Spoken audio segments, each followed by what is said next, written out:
Thank you for joining us tonight. You'll have to excuse my paperwork, but it was a little difficult to downsize a decades plus nightmare of evidence into 5 minutes. My name is Christine Burke, and after 42 years, I still remain living in our century-old farm homestead where my husband and his father were born. And as much as the wind industry may want you to believe, Grandma and Grandpa Burke did not live their glorious years into their 90s, drinking, cooking, and bathing, laundering, bathing, quenching the thirst of their pets and livestock with this now polluted well water. And we are not the only one of many families still living as victims of industrial wind turbines in the former township of Chatham-Kent, Ontario.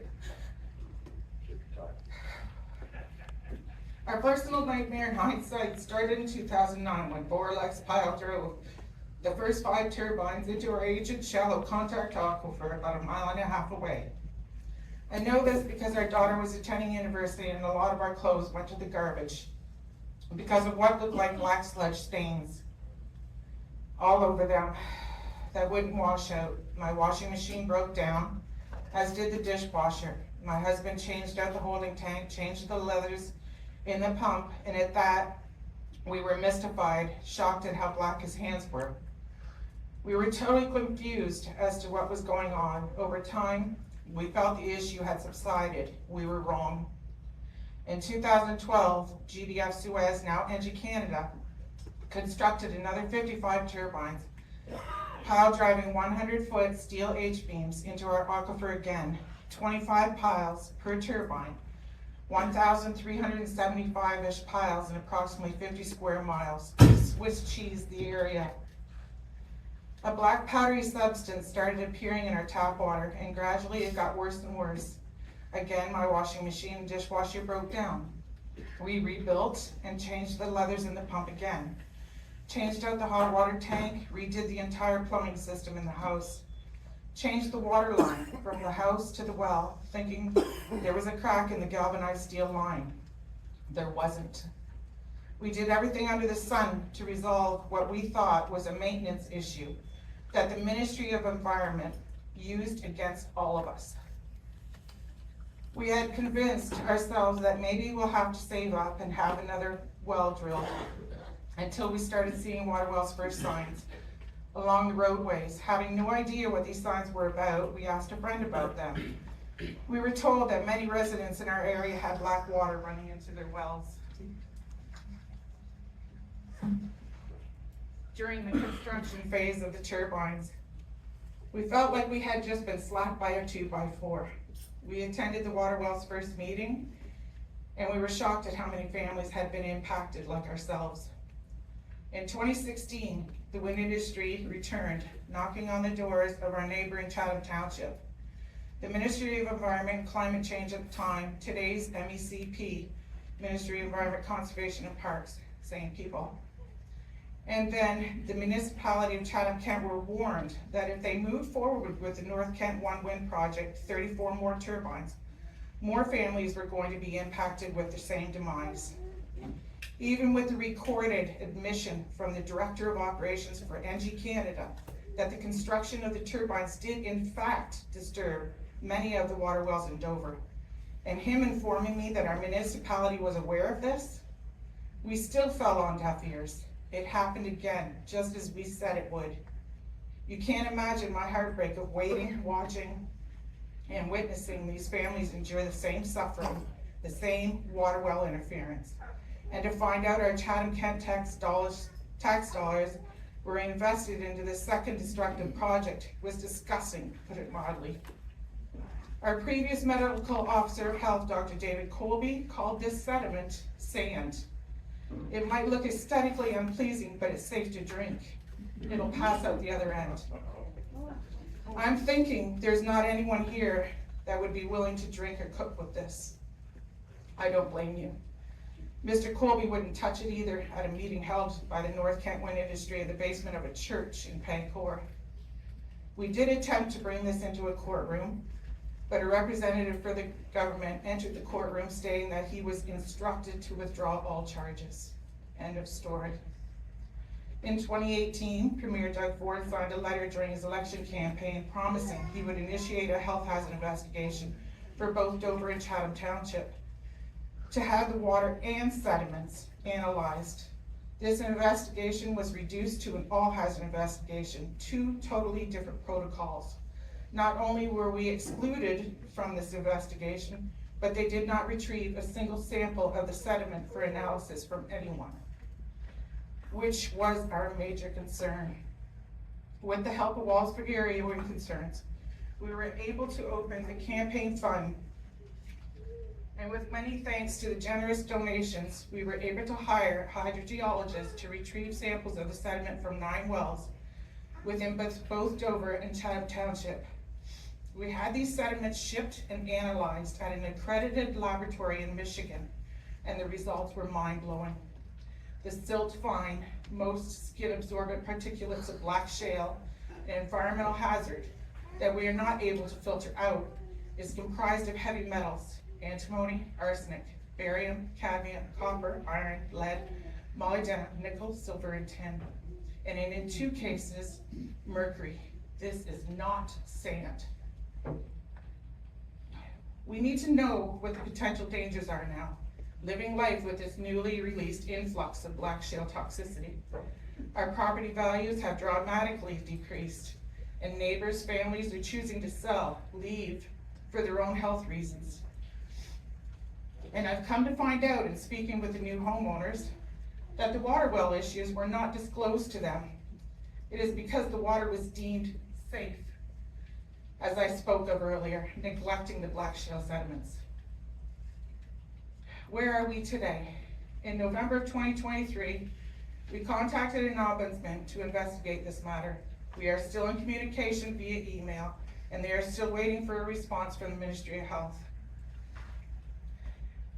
We were successful in having this environmental impact recognized in the 2023 Fall Magazine of Groundwater Canada, and we recognized in the recognized in a published peer-reviewed article that you can find online. It's called Wind Turbines, Vacated, Abandoned Home Study, Exploring Research Participants' Descriptions of Observed Effects on Their Pets, Animals, and Well Water, Environmental Disease. In June of this year, with the help of Wallaceburg area wind concerns, we were successful in submitting a petition into Hansard on the floor of the Legislative Assembly of Ontario, requesting that the all-hazard investigation be completed. With all this said and damage done, our municipality of Chatham-Kent still chooses to leave us, their rural constituents, families behind, like we're old news. The reason I say this is because they remain as a willing host to this environmental disease, allowing it to spread without finding resolution to the harm already committed. Heed our warnings. The wind industry and the government at all levels thus far are not your friends. Thank you for your time.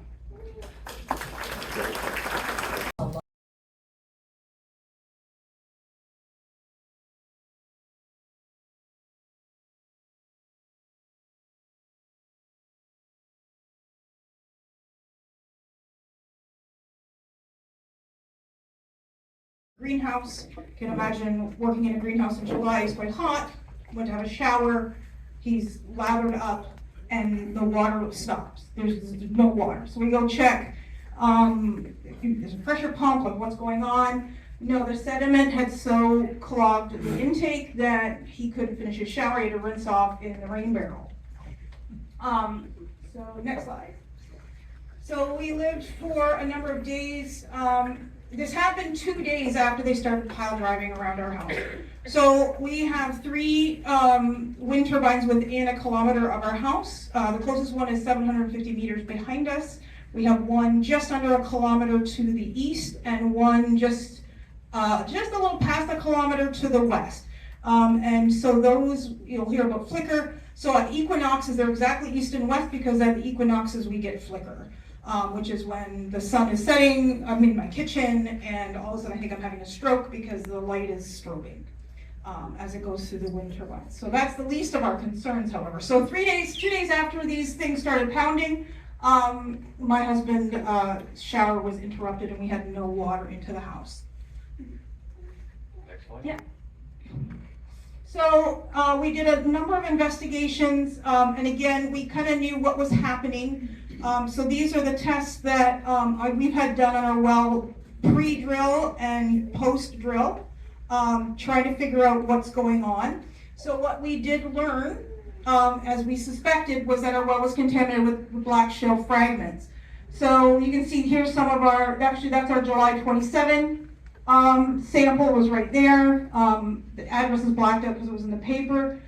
This is a sample from just a couple days ago. We keep our, we'll show you how we get water now, but we run our well regularly to keep the submersed pump operating. We don't want to seize, but you can see there. So ours isn't quite as oily and inky as Christine's, but we've got all these fine particles in here. And these are actually not the ones we're worried about because we can filter those out.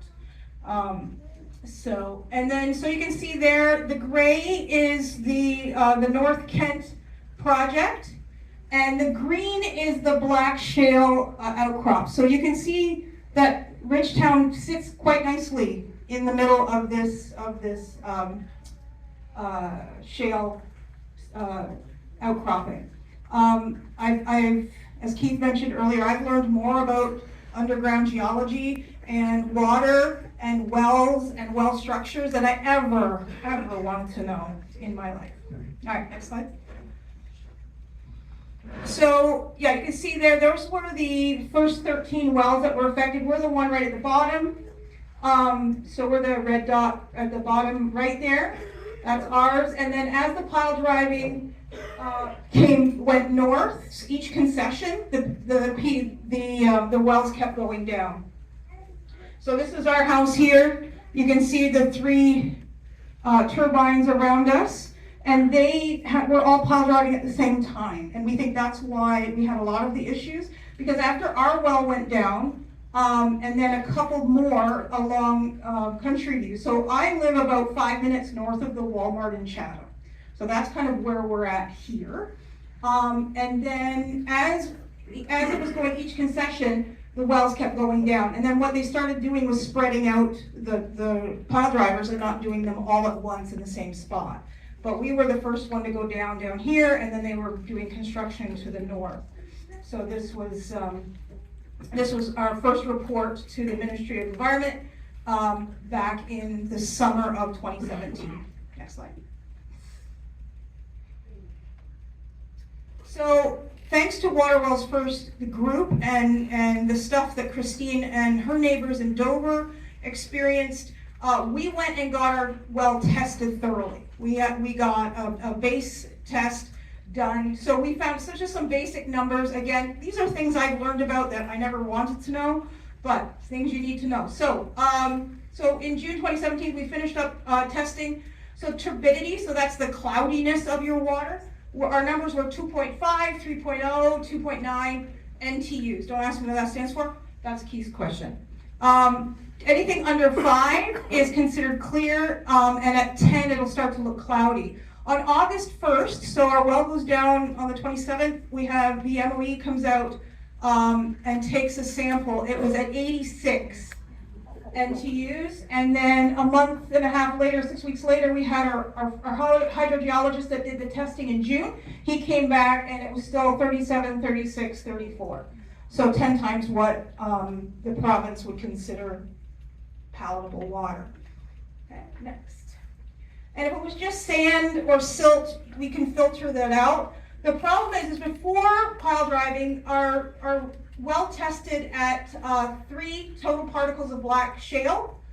After pile driving, we had 381 total particles of black shale. So that's in all sizes. So the stuff you can see, but also the stuff you can't see. And the stuff you can't see is what we're worried about. Because the stuff we can see, we can filter out. It's the smaller stuff. So we had total overall particles in our water at just about 17,000. After pile driving is 1.4 million. So if you want to know what 86 NTUs looks like, that was it. That was our sample taken by the ministry in August. Next. So what's the problem? And again, Keith will talk a little bit more about this. It's the heavy metals and trace elements like molybdenum, uranium, palladium, and zinc and there's lead, and there's all kinds of other stuff in there. We also have quartz, pyrite, and calcite, which are not toxic, but they're sharp. They're sharp, so if you were to take a flashlight, there'd be a slight sparkle in our water, as all these quartz and pyrite particles are floating around in there, and we know that they're sharp and can cause irritation and inflammation. And then, of course, there's just the organic matter and clay minerals and those kinds of things, which, again, aren't necessarily toxic, but certainly nothing you want to drink. Next. So what we were told, the change in our well characteristics is normal and not related to local construction. That was the Ministry of the Environment. Even though we said, hey, it's going to happen, it's going to happen, it's going to happen, hey, it happened, they're like, no, it didn't happen. So that was the Ministry of the Environment. We were told our well is safe because it does not have any biological contaminations in it. So if you test it, I have no E. coli, I have no, I have no biological issues in it. But I could sell my house with drinkable water, and I don't know how to do that. We were told that the black shell pieces will just pass through our system like a peach pit. I think that was Dr. Colby, Christina alluded to that as well. I asked a couple other doctor friends of mine, I said, how much black shale would be safe to consume? And they just looked at me like I was crazy. They were like, of course, nothing. Don't eat it. Right, next. So what do we do now? So every Sunday, my husband's lovely job. So we've decided to bypass our well.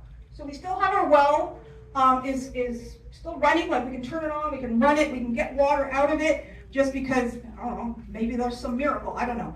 And we don't want the pump to cease because it's a submerged well or pump.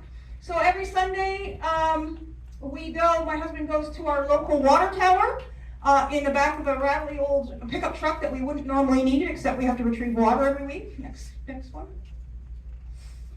And he has this food grade box. It goes over the water tower, fills it up, and then pumps it into the tank. And now my 3 kids are finally in their 20s and they're mostly gone. You know how it goes, they come and go. But for the most part, they're gone. But when it was all 5 of us, plus my 80-year-old mother that lives with us, we would often, this had to be done every week. Now we can probably do it every 8 or 9 days, but last year we went away for 3 weeks, but there were still people at home. So we had to order a water delivery that's cost a fortune. So we don't drink our water. We don't use it for anything. If it gets really dry, we might water our garden with it, but even then we don't really like that idea. But this is how we get water. And we have had instances where the kids' toilet was running and the tank drained overnight. And all of a sudden we go up in the morning and the toilet doesn't flush. So my husband's going to get up and go do his run. I think that's it. Yeah, so that's our journey. So that's what we've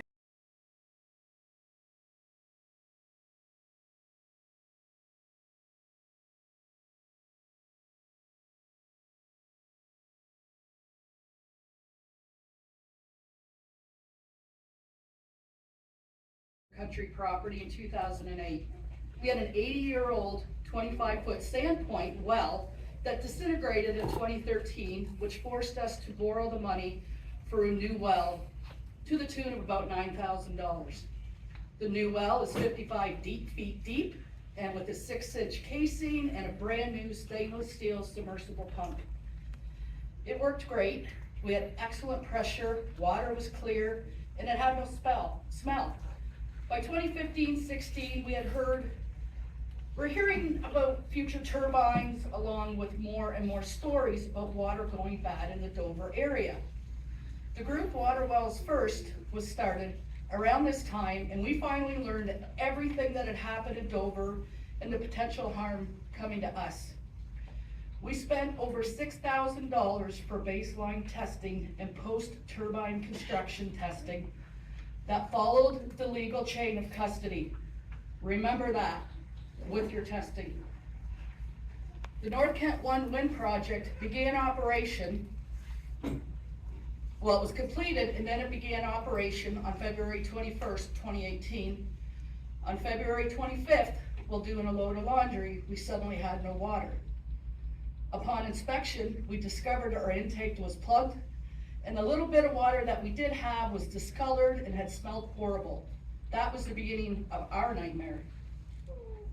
In 2016, the wind company published the Golder report from Golder Associates, and the MOE took this and ran. The Golder report found no causation between wind turbines and affected water wells. This entire report is based on modeling, not actual field testing in this area. Modeling data can be manipulated, it can be lacking, or missing information entirely. What if there's incomplete data? What if someone had their own agenda when inputting this data? How is this even acceptable? The wind companies pretended they were concerned, and to shut us up, basically did the sham pre and post turbine water testing. To this day, not one entity outside of the affected homeowners have actually tested the sediment in our water.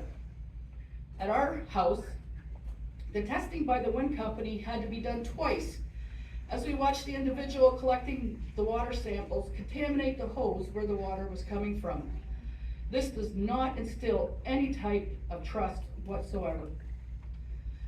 The MOE believed every word from the wind companies along with their biased reports, completely ignoring us. To date, the Ministry of Environment has not tested one drop of our water themselves. Grab that, thanks. I'm not sure how anyone in any level of government can look at the fact that hundreds of residents in one municipality can have the exact same water issues happening at the exact same time and say there's no concern and that it's not related to the turbines. Maybe it is, maybe it's not. But there has been no definitive conclusion because no one is looking for it. The provincial government used biased information by a company that stood to lose a whole lot of money if these issues were caused by the turbines. We are collateral damage. We are insignificant in this green agenda. With all the sham testing done, we were told that our water is safe to drink. Our own medical officer of health, Dr. David Colby, who has not tested one water sample, said our water is safe to drink. And while a little bit of sediment may not be pleasing to the eye, in drinking water, it poses no hazard. Really? We had water testing done that shows a significant increase of black sediment, determined to be black shale, and that has shown exponential increases in heavy metals. To scientifically determine if that water is safe, there needs to be bioaccessibility testing completed. This testing would show if a person's body would absorb these heavy metals when ingested.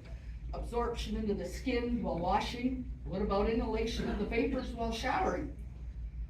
We don't know, and they don't know, since no one will accept this as a problem and get the testing done.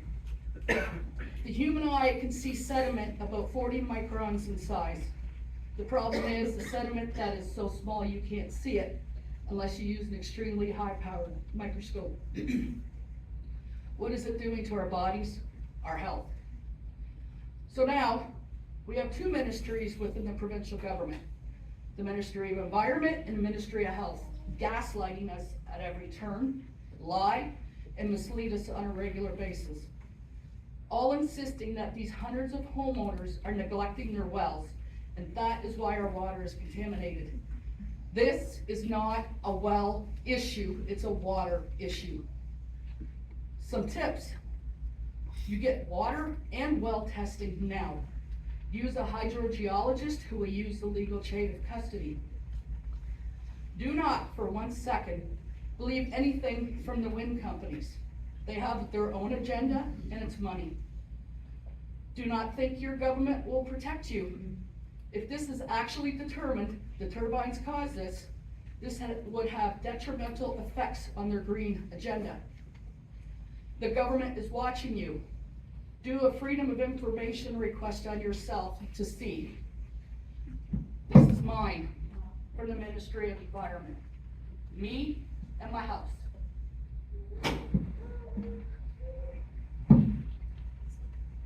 Read the Geological Survey of Canada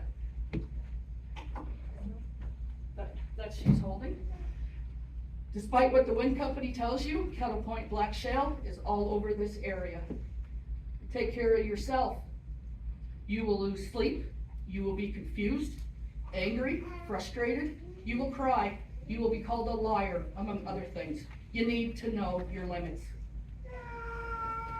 We have spent over $2,000 on water tanks, hosing, etc. We now go to the bulk water tower in Eberts every week and transport water for our personal usage. We have not used our new well since February 25th of 2018. Also, we went to MPAC for reassessment of our property taxes. It was a fairly long but easy enough process. I explained our situation, that we have no potable water due to turbines. They accepted it. My assessed property value was reduced by 47%. My opinion on all of this is that no one from any level of government, the wind companies, or just some of the general population takes this seriously. We were told we were outright liars, we're just whiners, we're looking for some freebies from the government, on and on. Just think about this. Buying a home is one of the largest purchases of your life. Why would anyone sabotage their investment on purpose? Why would anyone create so much stress on themselves? There is no secondary gain here. The most important lesson we have learned is you cannot trust one word from the wind companies or the government. And that's it.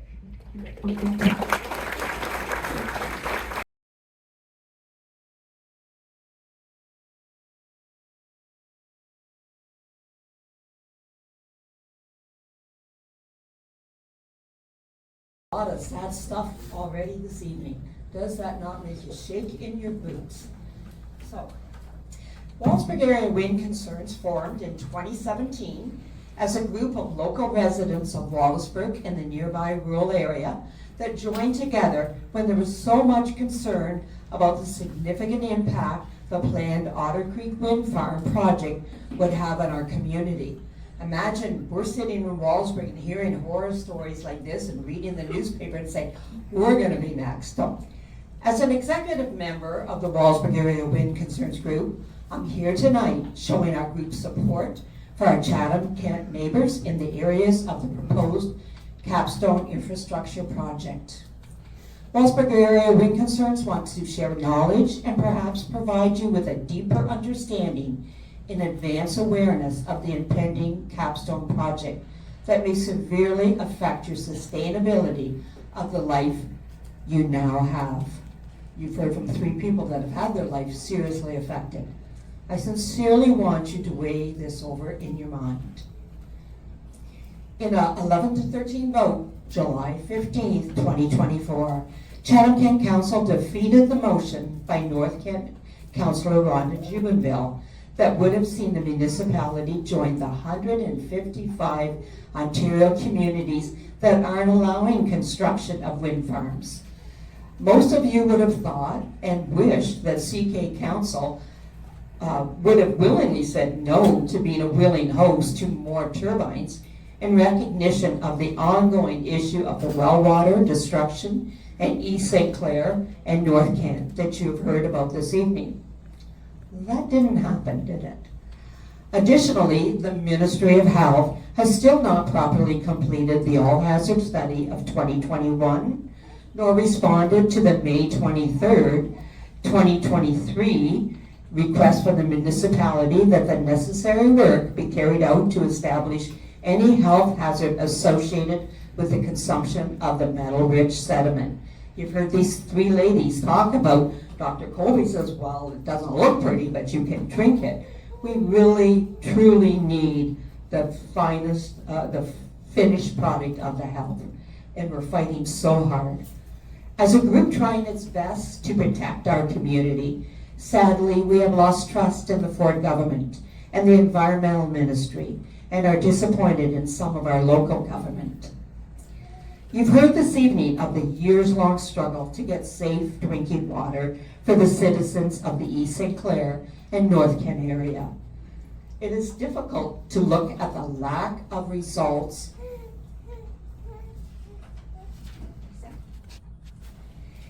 and not wonder about the impact on the residents of Chatham-Kent who have been raising their families with ongoing concerns for years. Imagine doing the routine that you've heard of these ladies, going to Everett, hauling water. It's only potable water even. We certainly feel we need to be on guard for the future. Everyone in this room, if you're in that area, you need to be on guard. And now we are aware the ISO a request for power projects in Ontario, including wind power, and voice our strong objection to any future consideration of wind power in Chatham-Kent. A new green energy project under consideration in Chatham-Kent could bring between 15 and 40 new turbines to the region. Capstone Infrastructure Corporation is now proposing the new wind farm, which would cut across parts of East Kent and South Kent.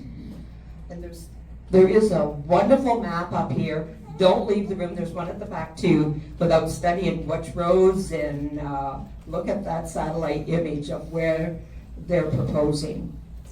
According to Andrea Kossel, Capstone's Vice President of Development, Capstone already signed, now this is from her, we're going to take it with a grain of salt, 10,000 acres of land involving contracts with 70 landowners to work with the company. Now, I'm not agreeing with that, I can't saturate it on quoting what she said.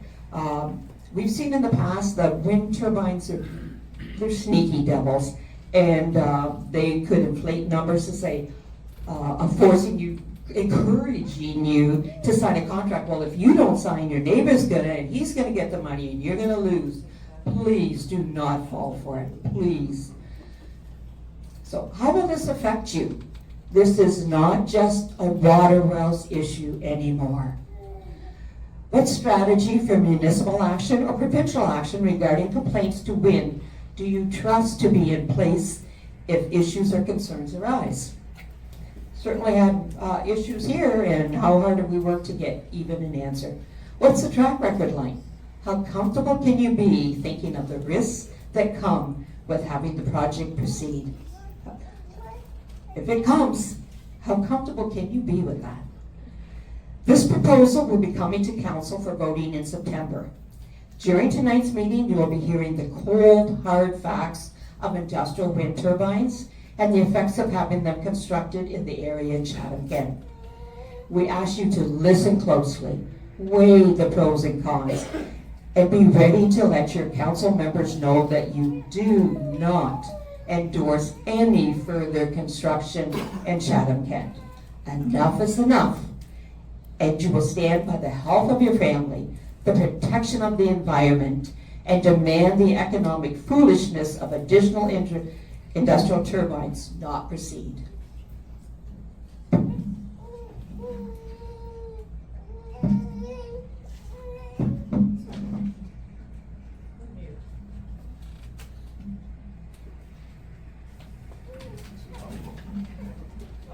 I'm not one of those women with fingernails. So. The cost-benefit analysis of a top regulatory economist and author of Chasing the Wind makes it clear that no municipality should feel that they must host turbines for climate change. It doesn't work in low-wind Ontario, where wind power generation is completely out of phase with demand. And anyway, Chatham-Kent has done enough. So any of you that really sincerely are environmentalists and thinking of climate change, and I better back this because this is green energy, please don't be duped. There's a strong possibility that there will be serious harm to human health owing to the possible interference with aquifers that supply water to residents, to lack of due diligence about the noise emissions from the wind turbines. There's people in this room that have noise emission problems and severe headaches ever since they came in their area. And that there will be serious and irrevocable harm to the natural environment.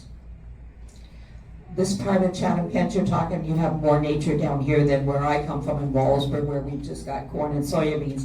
At least you've got some woodlots, and the effect of it's just beyond what you're even thinking. So I urge you to unite as a group, that's what we did, and illustrate your awareness of the serious situation the Chatham-Kent residents are living with. What we did in our group is choose a mix. We had 8 people with various skills to get. Some were fact gatherers, search options, do public speaking, reach out to our rural neighbors and surrounding residents. We presented deputations at council meetings and wrote council memos asking for the support to halt any industrial turbine installations. The voice of many can be heard. Ensure you request that council motions that the capstone proposal will not be authorized to proceed to any further development. This is the opportunity for your council representatives. By the way, would any council representatives be here tonight? Show of hands. Yes, thank you, Rhonda. Okay. This is the important opportunity for your council representative to illustrate their willingness to practice due diligence for the health and well-being of their constituents. It's not all about the money that they're going to get paid to put in a fund. The United Nations believe that the human right to water entitles everyone to sufficient, safe, acceptable, physically accessible, and affordable water for personal and domestic use. That's United Nations recognized around the world. But apparently the municipal government of Chatham-Kent and provincial government of Ontario are above recognizing the right for residents of Dover and North Kent. How many times did these people drive from Chatham to Wallaceburg? And you look to your left and you look to your right, you go by the homes in Dover, drive down the Prince Albert, 5 minutes north of Walmart, just down Country View Road. And those people do not have water, and council and government sleeps at night? Unforgivable. Please realize a similar situation could befall the citizens of the Capstone Project area, and there will be no going back and no support for your family or farm. We appeal to you to recognize the David and Goliath battle it may be. And that's what we really felt in Wallaceburg. Who are us little Wallaceburg people going to compete against Warlocks? They come in with their big fancy presentations, and we're just our little guys trying to, and we're on the same aquifer that these people were. We felt like the David, and they were, but we did it, we stuck together, we hammered away, and we managed to avoid the Otter Creek. But you recognize that it's a battle, but to protect the many families who will be forced to live beside these huge machines if this project is not stopped. Organize and let your voice be heard. Your voice matters. To me, it matters. I see all these people in this room, and you must be here because you care. So it does matter. Get that voice unified. Get hold of your counselors. Pray on your knees. Call out what you're seeing, and stick together. And sincerely, I wish that this does go away with no further incidents to these wonderful people. Thank you for your attention to these important issues.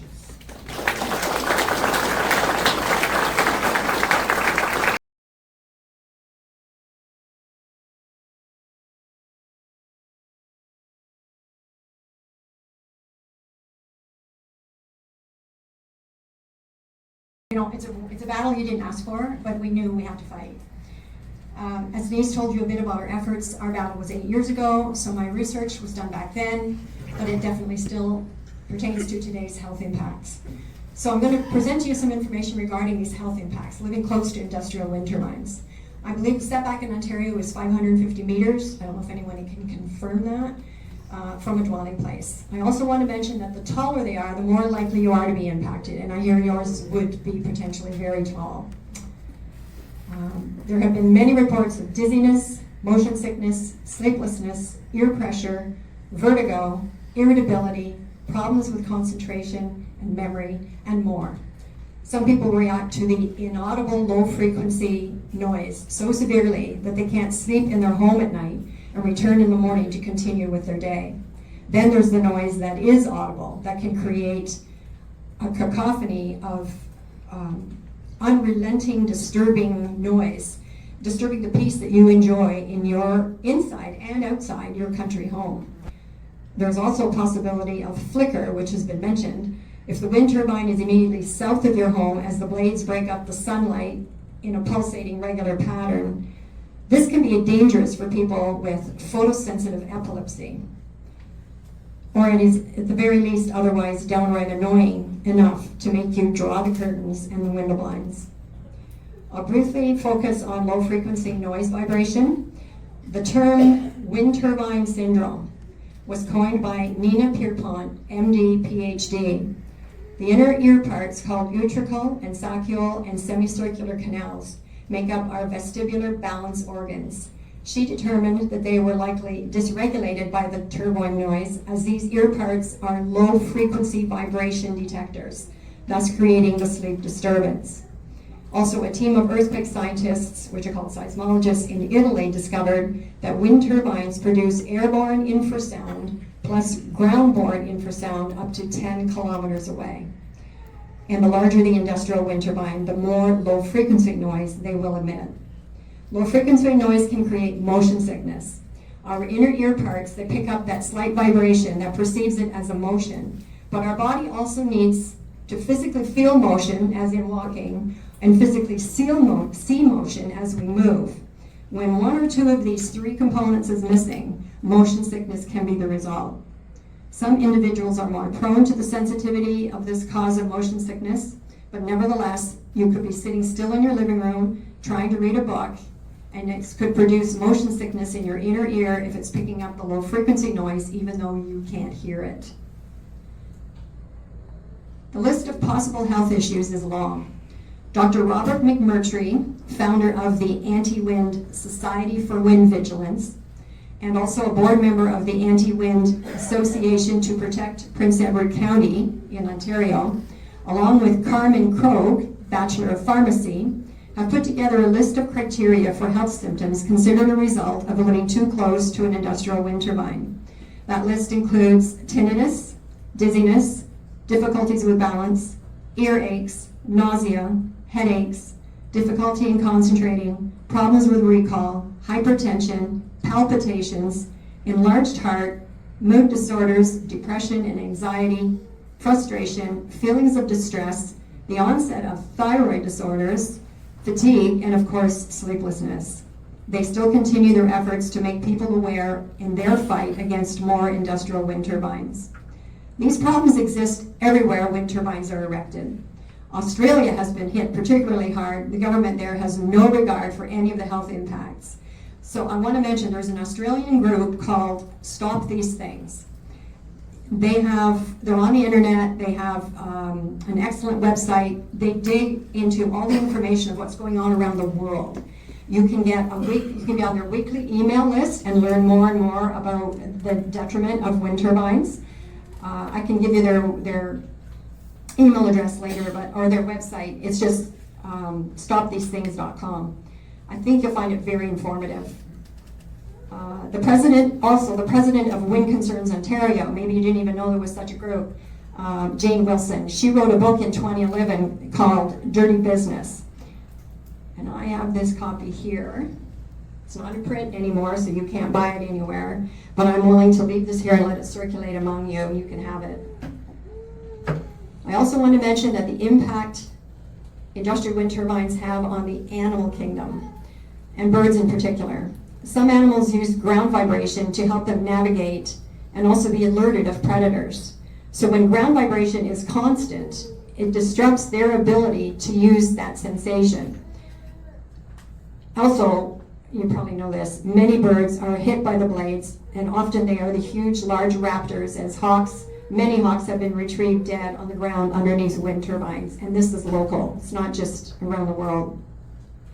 And I also want to mention bats. I mean, most people don't like bats, but bats travel through sonar recognition of what's directly ahead. So they think there's nothing there, and then as soon as they get there, they get slapped out of the air by a blade, and they fall dead to the ground. So this is particularly hard on bat populations, and that's just not good for our ecosystem.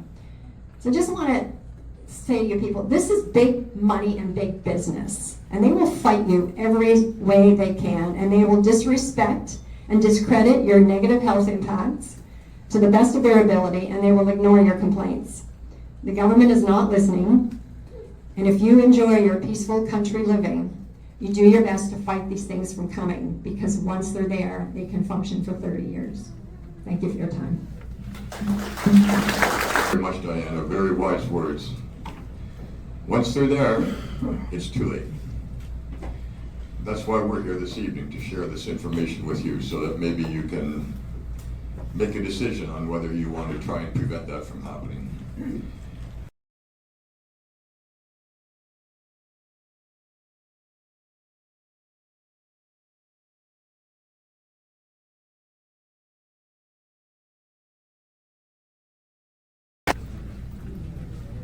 I just want to thank the group for asking me to come and speak tonight. I'm a municipal councillor for Chatham-Kent. I am in Ward 4, North Kent. I am not representing Chatham-Kent Council in any way. I'm here as Rhonda Jubenville Municipal Councillor in North Kent. I'm not representing anything I'm saying is not representative of Chatham-Kent Council. When I joined council in November of 2022, as anyone would with a new job, I wanted to learn about the territory that I was serving and that I represent. I learned that one of the issues was the destruction of the water wells in North Kent, from what one would assume was the industrial wind turbines were responsible for these failures of wells in the water. I heard stories like what we've heard tonight that would make your stomach turn and your heart break. And we've heard all the stories. There's many more from the people. They've shared these heartfelt stories. I'm just going to explain a couple things that I've done on council. I'm not really going to share any of my personal opinions. In May of 2023, I'm just going to read an excerpt from the regional. In May of 2023, I received unanimous support directing administration to write a letter to the Minister of Health, putting the province on notice for not completing the all-hazard investigation conducted by the province between 2019 and 2021. You're going to hear about that in a minute from Keith. In response to the water well interference to a number of property owners within the North Kent Wind Farm project area. The investigation, however, was criticized when it was released in early 2022 because it did not sample sediments in the water that were believed to be the cause of the problem.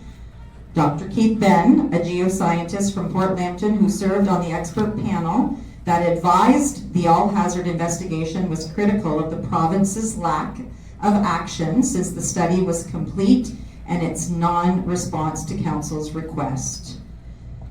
In my estimation, given the documented fact that industrial wind turbines in Chatham-Kent do interfere with private well water, this is a quote from Dr. Benn, not me. In my estimation, given the documented fact that industrial wind turbines in Chatham-Kent do interfere with private well water, resulting in a very significant health hazard, it would be, in my opinion, highly irresponsible for the municipality of Chatham-Kent to not close the door now to future industrial wind turbine developments. So that's what he had said in response to my motion that after 45 days, we sent the resolution, so we sent it after council gave us unanimous support, and then we did not hear anything from the Ministry of Health. After 45 days, we sent it again. So when I say we, I'm talking about Chatham-Kent. And to this day, we have not heard a response from this resolution to ask the Ministry of Health to reopen this investigation to the water wells in North Kent. So they have ignored us. I then entered a motion to Chatham-Kent Council on July 15th, 2024, so a year ago, directing the municipality to reject any new wind turbine projects in Chatham-Kent, and then advise the IESO, and that stands for the Independent Electrical System Operator, and any potential applicants of our decision that we don't want you. Unfortunately, my motion failed 11-3, so myself and 2 other councillors voted with me.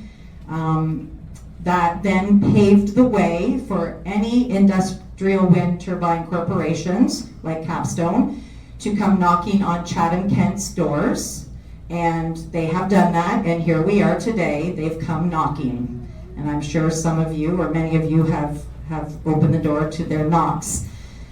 As of June 2025, there are 159 municipalities in Ontario. We have 444 municipalities. So out of that, 159 have passed resolutions to be unwilling hosts of industrial wind turbines.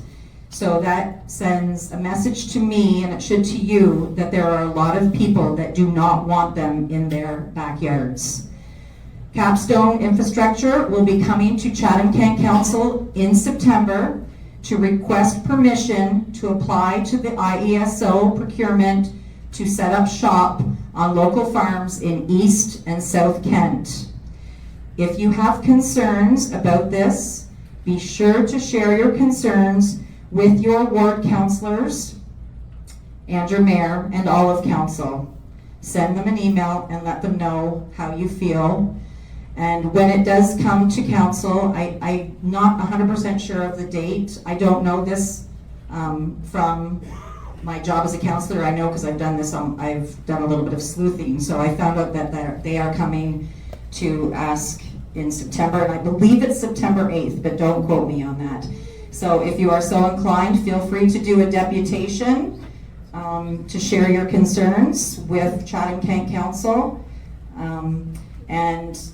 Lastly, Louis had mentioned some questions that if you are considering putting a turbine on your property, some questions that you might ask yourself or ask Capstone. There is a list, an actual list that is composed. Jim Brackett, the president of the Kent Federation of Agriculture, he has copies of these questions that you can ask. So it might help you discern if this is something that you indeed want to put on your farmland. And I think that is all that I have to say. And again, after Keith speaks, don't forget we've got coffee and Timbits if you want to sit around and chit chat with any of the speakers, ask them questions, or there will be a Q&A period too. So anyway, thanks for asking me to come and speak. I don't think I just don't want anyone to think that other councillors didn't show up. There wasn't a request sent to all of council. It was, they had asked me to come speak because they knew that I had put these motions forward. So I don't know that any of the other councillors, maybe your 2 local councillors here in Ridgetown might have received an invitation. I don't know that for sure. So anyway, thank you.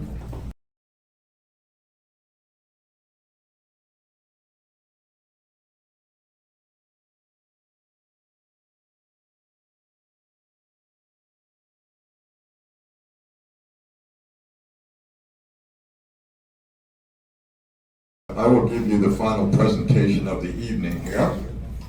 And if I could have the lights turned off, please, because I'll be using a PowerPoint presentation here to illustrate what I'm talking to you about. have a laser pointer here too. I'm hoping that the people in the back of the room will be able to read most of the text. There might be some where the text is a bit small, and I'll mention what's there. Sometimes it's just not all that terribly important. Just to introduce myself, I am. Whoops. There we go. I am Keith Benn. I am a professional geoscientist practicing in Ontario, originally from Wallaceburg, presently residing in Port Lambton. I have several degrees, culminating in my doctorate, and I was a tenured assistant and associate professor at the University of Ottawa for 17 and a half years. And in 2008, I voluntarily chose to leave the university and went back to the minerals industry, and I've been working in the minerals industry ever since, now as an independent consultant. Most relevant to this evening is that from 2019 to 2021, through 2021, I served as a member of the expert panel that advised the all-hazard investigation of well water in Chatham-Kent that was inspired by the numerous complaints following the construction of 3 industrial wind complexes from people whose well water had apparently been impacted by the construction and operation of those wind turbines. I'm not sure if you can read it this far down here, but basically what I'm saying here is I just want to make clear what the role of the expert panel was, of which I was a member. 2 roles. First, to provide technical advice upon request to the Ministry of Health. We did not plan the whole investigation, and we certainly did not manage it. That was not our responsibility. That was the responsibility of the Ministry of Health. And our other task was to look at all the data that were collected and, in the end, write a final report, which we did, and we submitted in December of 2021 to the Minister of Health. A brief outline here of what I'm going to talk about. First, I'll give you an overview of the all-hazard investigation. I'll provide a bit of context of the geological environment and the composition of the aquifer, which is where the problem arises. And we'll look at the scope of the investigation as it was defined by the Ministry of Health. This is very important. And a brief summary of the results. Some of the results are very useful, as you'll see. Sadly, though, big note here, the Ministry of Health failed to properly complete the investigation. As 1 or 2 people have already mentioned this evening, they did not sample any of the sediment that's in the water and analyze it. They only analyzed the water itself. And I'll show you the results. Then I'll take a few moments to talk a little bit about the sales pitch that you'll be facing if it turns out that Capstone proceeds with this project. Please understand that anytime that their people come and talk to you, they have one task. That is to make this project happen. They're salespeople. So you have to be prepared to think with use your critical analysis a little bit when you listen to what it is that they say to you. And I'm going to focus myself on this issue of model predictions of what will not happen if they build the industrial wind turbine complex. I believe Denise already mentioned this evening, and perhaps some other people as well. I'll give you some insight to what that means exactly when they model something. And I'll probably take a moment to mention another potential risk or hazard that you might want to consider, and that is methane gas and hydrogen sulfide gas, which is present in some people's water already, but it could get worse. It could get worse if your aquifer is disturbed by industrial wind turbines. So I don't need to spend too much time on this because you've heard a lot about it this evening already. The motivation for the all-hazard investigation, the complaints about turbidity, the cloudiness of the water due to sediment load, okay? Particles, very fine particles in the water. During the provincial election of 2018, when Mr. Ford was the new leader of the PC party, he promised that if he formed a government, if his party formed a government, that they would carry out an investigation. As Christine pointed out, it was originally promised to be a health hazard investigation. They switched that, they did a switcheroo on that, but they did carry out an all hazard investigation. And I was invited to be a member of the expert panel. Now, context, geological context here. You've seen this map already. This is the North Camp 1. Oh, the all hazard investigation, by the way, focused only on the North Camp 1 complex, as Christine mentioned, not the other two that are there. This is the North Camp 1. I might be standing in front of this here. Let me move out of the way. Sorry, I'm going to be blocking this a bit. Maybe if I go over here, that would be better. There we go. That's the North Camp 1 complex. What you see in green here is what geologists like myself, call subcrop. In other words, the rock is not cropping out its surface except in a few select areas, but it's in the shallow subsurface. Okay, it's the bedrock. And that is the Kettle Point Formation, as it's called. It's a black shale.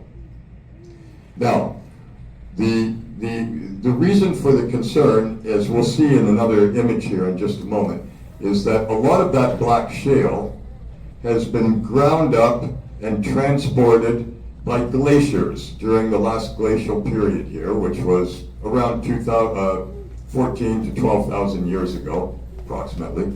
And when the glaciers recede, this is typical of glaciers, as they grow and expand across bedrock, they rip up fragments of various sizes that get caught up in the ice, and then when the ice melts later, the stuff is sedimented onto the bedrock there as the glaciers recede. And that's what the aquifer is composed of. There's a lot of black shale as well as other types of fragments in it. Now, the first problem is the aesthetics, as it's technically referred to. Basically, that means the water quality. You've seen images, I just showed one, and other people here have shown them this evening. This is not water you want to bathe in. This is not water you want to drink. This is not water you want to boil your pasta in and then eat it. So the water quality is very poor for many of the wells. And as we'll see, that's almost certainly due to the industrial wind turbines. But even more worrisome is this question of the Kettle Point Formation being recognized by geologists. It is classified as a metals-rich black shale. As someone else mentioned here, there's one publication, well, this was originally based on data in a master's thesis at the University of Waterloo back in 1986. The Geological Survey of Canada has recognized that to be true. So we have a lot of this black shale in the water as well, and that's really the critical issue here. So I want everybody just to, it's been said already, but for the next few slides I'm going to show, it's important to really keep that at the front of your mind. The whole motivation for this all hazard investigation was that fine-grained sediment in the water, okay? They wanted to collect it, analyze it, and see if there was any hazard associated with it. Now, some other people have talked about this a bit. I wanted to show this table. This is from one sample of sediment. This is prior to the all hazard investigation, by the way. But this explains why you get so much of that sediment showing up, coming out of your taps. Even if you have a really good filtration, domestic water supply type filtration system in your home. This sample, from this sample, they took some sediment. Angela talked about this. And they analyzed the grain sizes. In the columns here, you have different grain sizes. The units are microns. A micron, of course, is 1/1000th of a millimeter. So this is less than 1 micron, 1 to 2, 2 to 5, etc. And don't worry too much about how these different fragments are classified here. Some of them they call black shale. Some of this iron-rich could have been very well been black shale as well, and the unclassified as well. But if you can see the bottom row that I highlighted with a red box, that's the total number of fragments in this particular sample. And as you can see, the largest numbers were for fragments less than 2 microns in size. These are invisible to the unaided eye. They're very tiny. They're impossible to filter out with even a really high-quality domestic water supply filtration system. So once you get this kind of disturbance in your aquifer, if there is this kind of sediment in there, this kind of black shale sediment, you're not going to be able to filter it out. You just won't.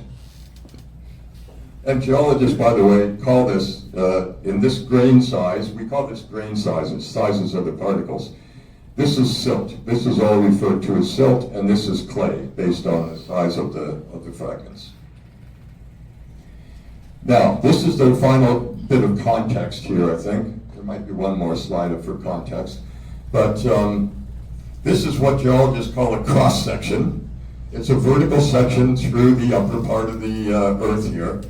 The geologists refer to everything that's unconsolidated sediment sitting on top of bedrock as overburden. So any aquifer that's used for wells that's above the bedrock in this overburden, you'll see it referred to as an overburden well, overburden aquifer. And here we have the Kettle Point bedrock. It's something like 16 meters, plus or minus a bit, depending where you are, below the surface. And the aquifer is a contact or interface aquifer that sits right on top of the Kettle Point black shale, but within the overburden. Now, you're not going to be able to read all the fine little text here, but I'll point out the important stuff. This is the aquifer, and the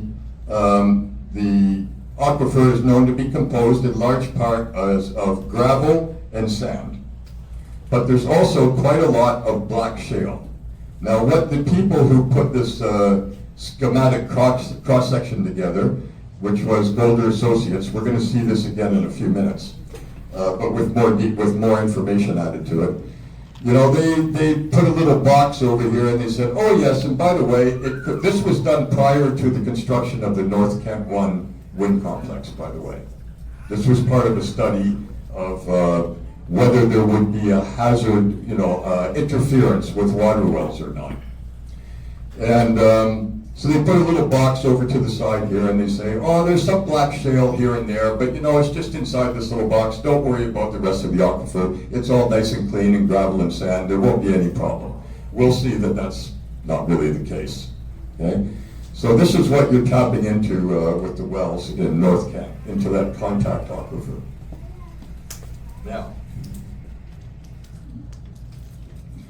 here, let's get into the investigation. The scope of the investigation is officially defined by the Ministry of Health. This is in the request for bids that was sent out to any potential contractors who might want to do the sampling and the testing. It officially says objectives are, 1, to collect and test water and, underlined in red, sediment samples from private wells in the area. And the vendor would or will complete well water and sediment sampling and testing to inform the all hazard investigation about any potential hazards. Okay? Sediment, over and over again. This was the main it was really the only motivating factor to launch this investigation to begin with. Okay? And it's officially there. That was something that was a main objective. You're not going to be able to read all the text on this. You don't really need to. I wanted to include it because it has the logo on it here, on Ontario Ministry of Health. This is the news release that went out when the all hazard investigations was finished after about 2.5 years of work. Okay? And they say, don't worry, we didn't find any widespread health risks. There were a few. We'll discuss, the ministry will discuss with the few people who had some lead and arsenic in their water. But all in all, there's nothing to see here. Move along. We're done. Well, in the black box here, I added, not even a single sample of sediment was collected. Therefore, the sediment remains entirely untested at that time for potential toxicity. What this means is that the Ministry of Health failed.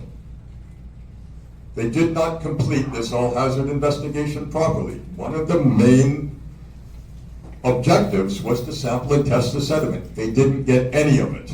Now, I'm not going to get into a discussion right now because I don't have time. And the question and answer, if you wish, I could give you some insights on why I think that happened. But and it's not necessarily, malevolence. It could just be incompetence. But it didn't happen. Okay. Uh-oh. What's that? There we go. Now, here is one set of results that we did get out of the all-hazard investigation that's useful. Okay? These are called the aesthetic parameters, or measures of, ways to judge water quality. And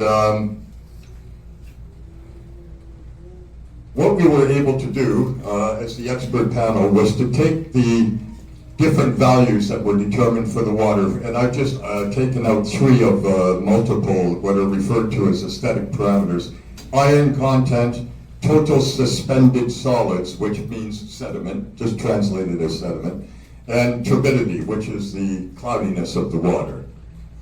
And because there was a baseline study done at North Kent 1 prior to construction of the wind turbines, we could compare the data that were collected during the all-hazard investigation, when the wind turbines were there and operating, with the data that came from before the wind turbine construction, before and after. And what did we find? Lo and behold, iron content was up 66%. These are means, calculated averages for the 61 samples. Okay, iron content was up 66%. Sediment content up 51%, and turbidity up 35%, okay? So, something happened to impact the quality of the water coming out of people's wells after the construction of the wind turbines. I wonder what it might have been. I wonder. We have a second comparison that we were able to do. That was with a reference group. So this is not before and after, this is a spatial comparison. The reference group was 9 samples collected from wells, tapping into the same aquifer in North Kent, Dover, but outside of the footprint of any industrial wind turbines. Okay? So sampled at the same time for the same study. Spatial comparison. And it turns out that the water from inside the wind turbine complex is 83% richer in iron, 160% more loaded with sediment, and the turbidity is 300% higher. So whatever affected the water inside the wind turbine complex didn't affect the water outside of the wind turbine complex. Now you can hand this problem to any grade 5 student, I think, and say, do a 2 + 2 and tell us what caused the, impacted the water. And the grade 5 student would say, well, it must have been the wind turbines. And in fact, I think that this is proof positive that it's the wind turbines that affected the water. There are still people who will tell you it's not the case, but follow the science, people. This is the all-hazard investigation funded and managed by the Ministry of Health that gathered these data, and that's what it tells us. As far as I'm concerned, anybody who doesn't want to believe that the wind turbines caused this problem, the burden of proof is on them to prove that it didn't, not on us to prove that it did. This already, in my opinion, proves that they did. Now, as a result, part of our task, writing up the final report, was to provide recommendations for further work that needed to be done. And we submitted 10 recommendations, but I'm only going to speak about 2 here. The top one, the top bullet point, and the bottom one. One follows from the other. This recommendation was, obviously, you guys didn't capture any of the solid particles, any of the sediment. That needs to be done. We need to go sample that, or somebody does, and then test it and find out and complete the work that was supposed to already be completed, and find out if there are metals in that sediment. Because we know that Cattle Point is, black shale is metals rich. And then if you find concentrations of metals in that sediment, then something called bioaccessibility testing needs to be done. We put that as an official recommendation in the official report that we submitted to the ministry. Bioaccessibility I'm going to translate this for the context of this study. This is an official definition, but to translate that into the context of this study, bioaccessibility testing would test the quantity of the metals that were found or that are contained in or attached to the sediment in the gastrointestinal tract. In other words, if you consume that, do the juices in your stomach and your intestines release enough of that, or leach out enough of that, or any of that metal, such that it can enter into your bloodstream and eventually into the tissues in your body? Because of course, if you have heavy metals collecting in the tissues in your body, that's not a good thing. And, okay, so that report was submitted in December of 2021, and late in 2022, still not a whisper from the Ministry of Health as to whether they were going to follow up on those recommendations. So, a group got together, Wallaceburg Area Wind Concerns helped us out. 9 well owners contributed money, and there was a GoFundMe program that raised some more money from very generous donors. And as I think it was Christine mentioned, we had a hydrogeologist come and properly sample these 9 wells, and with proper chain of custody, ship it off to the lab in Michigan to have the sediment analyzed or separated from the water and analyzed for metals using standard ICP-MS techniques. This is very standard stuff. Okay? And lo and behold, now I don't know if you can read this very well. On the bottom here of this diagram, you have a list of different metals that were found. Arsenic is here, barium, cadmium, chromium, cobalt, lead, molybdenum, nickel, and mercury in 2 wells. Okay? The units are micrograms per kilogram. Don't worry about that too much, but I'll point out that the Y scale, the Y-axis here, is exponential. So every tick mark is 10 times the value of the previous one. So 10 micrograms, 100, 1,000, 10,000, 100,000, a million. Now let's focus on arsenic. That's kind of a scary idea that there would be arsenic in the sediment in your water. 8 of the 9 wells have significant concentrations of arsenic. Lead, 9 of 9 wells has significant concentrations of lead, up some of them well beyond 100,000, 200, 300,000 micrograms.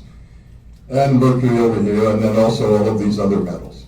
So, 2.5 years of work, the Ministry of Health failed to collect a single sample of this sediment and analyze it. Local people get together, raise a little bit of money, and boom, a few weeks later, here are the results. Done.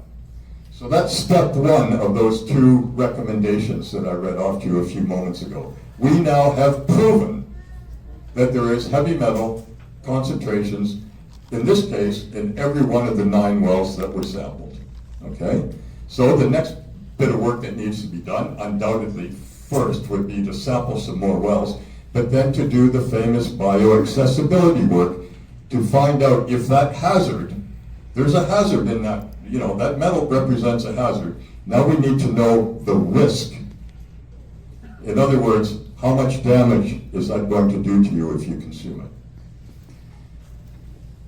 So now I'm going to do a little summary here of where we are. The saga continues, as has been mentioned here this evening, and this goes beyond the end of that bar diagram that I just showed you. But we'll start back here at the beginning of the all-hazard investigation in 2019. That's about 9 years after the first wells were impacted, when those first 2 industrial wind turbines were constructed. All-hazard investigation was never properly completed. Well. Expert panel called for studies of the sediment. Complete silence from the Ministry of Health. Late 2022 and Q1 2023, private citizens had the sediments sampled and analyzed, and lo and behold, there are the heavy metals that people for years had been worried were present in the sediments. As Councillor Jubenville mentioned a few moments ago, on May 29, 2023, Council voted unanimously in favor of her motion to reach out to the Ministry of Health to ask them once again, please follow the expert panel's advice and carry out the work that needs to be carried out. And as Councillor Jubenville mentioned, complete silence from the Ministry of Health. Nada, nothing, zero, zip. 2024, we circulated a petition that's also here for, as I mentioned previously, that's here for your signatures this evening if you care to sign it. The petition asks the Legislative Assembly of Ontario to instruct the Ministry of Health to follow the recommendations of the expert panel, I'm summarizing here, and do some more testing of these sediments and bioaccessibility studies. We wanted this to be read on the floor of the Legislative Assembly such that it would go into the Hansard officially, which normally triggers a response from the Legislative Assembly as to whether they are going to satisfy our requests. And there were over 1,400 signatures. The local MPP, his office was contacted because Wallaceburg Area Wind Concerns wanted to hand over this petition to the local MPP for Lambton-Kent Middlesex directly and request of him to read it on the floor of the Assembly. He never responded. I think his office responded that, oh, you can just drop it off at our office. We'll get the petition to him and he'll do something with it. Maybe he'll give it to the clerk of the House or something, which would have been a perfect opportunity. That would have been a final and complete burial of the whole thing, of course, because it never would have been read and into the Hansard. So, fortunately, another MPP very graciously and generously, in response to our request, MPP Bobby Ann Brady from Haldeman, Norfolk, she's an independent, presented the petition on the floor on June the 2nd, 2025. So now, that's where we are now. We wait for a response from the Legislative Assembly